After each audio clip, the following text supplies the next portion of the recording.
Got a local customer's transmission he brought in, TKX, GM model. He did a bearing retainer on his own. He wants me to do a front shift here. No big deal. Easy enough for me to do. Take tail off, put this nice pretty one. But, look at the movement.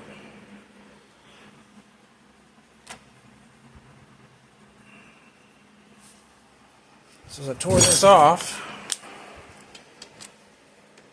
do the best I can here.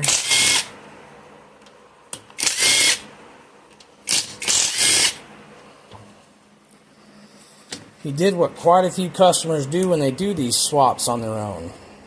You see the gasket, but there's no shim.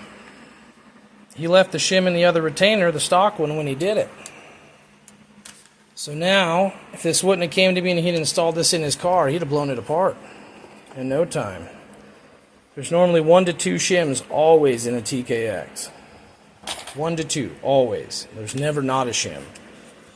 So we're going to re-shim this as part of the front shifter mod here, and this guy will be in a lot better shape. Good thing he brought it to us. I put a 30 thou shim in here. Let's see what it looks like. Oh, there's still quite a bit of play. I did take the gasket out as well. If I'm already here, I don't need to put that back. I run gray silicone. Into the stable. Still quite a bit of play there. Alright, I left this as a steel for this part. I took the gasket out. I don't use those. This is what I got after I put a 30 thou shim in there. Still too much. We're going to go up about another 5 to 6 thou. Recheck this and see where we're at. This is after I put 35 thousandths in here. See what we can get. Still a bunch of side to side and up and down. We're going to add some more shim to this.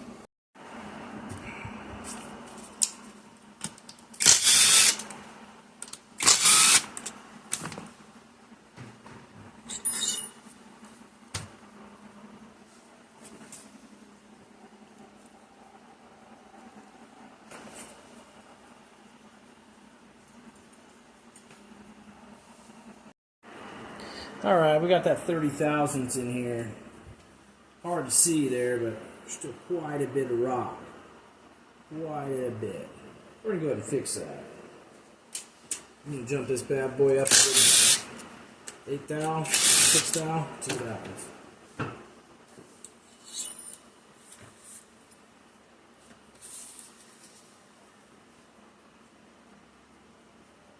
Had to make 2.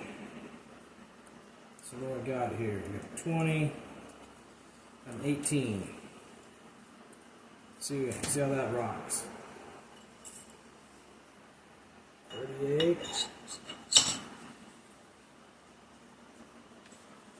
I just put 2 in for fasteners when I'm doing this part. I'm just checking the shim, see if I'm close, how far off I am.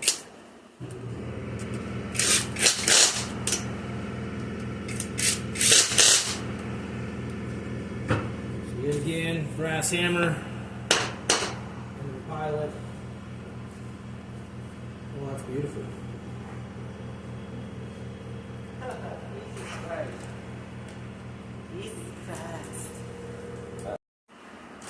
Now that we found a shim that I like, we're going to go and take this back apart, seal it up, make sure we seal the threads up on these bolts.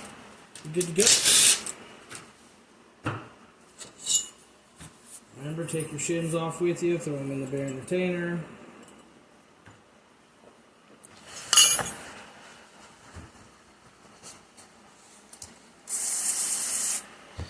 I use some carb clean each surface. Gotta be clean or the silicone will not stick. You'll be mad when you have to take this transmission all the way back out to reseal some bolts of this bearing retainer. So, gray silicone's what I got, ultra gray.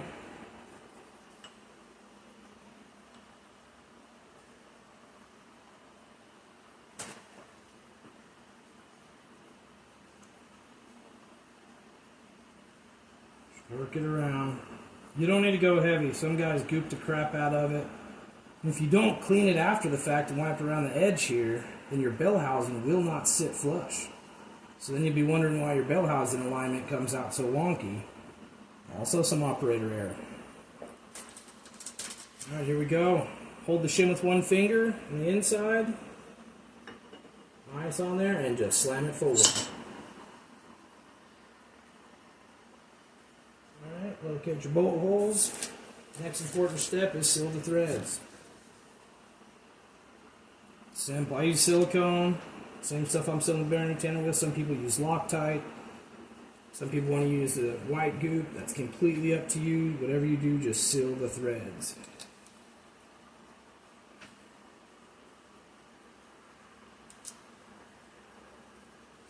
When you go to torque these down, they're in between about 12 to 14 pounds, foot-pounds that is.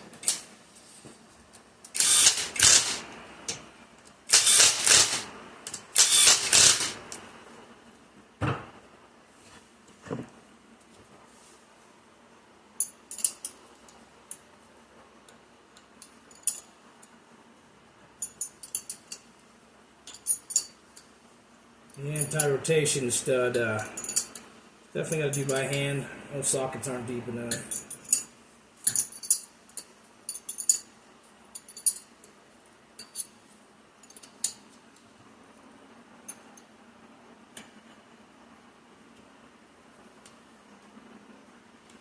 Good and snug. Give her a spin again. Nice and pretty.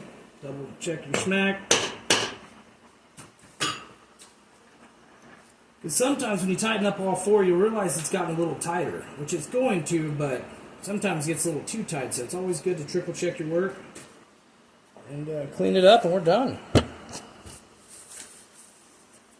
That's what I mean by wiping that excess off. Doesn't look like much, but when we're measuring in thousandths, not inches, it makes a big difference.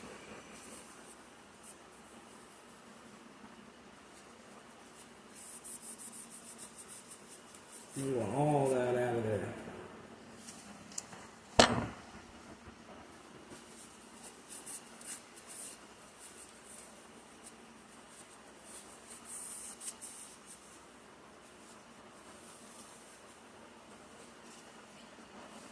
So now, what you have, nice clean finish. That bell housing will locate perfectly. Now on to the shifter mod.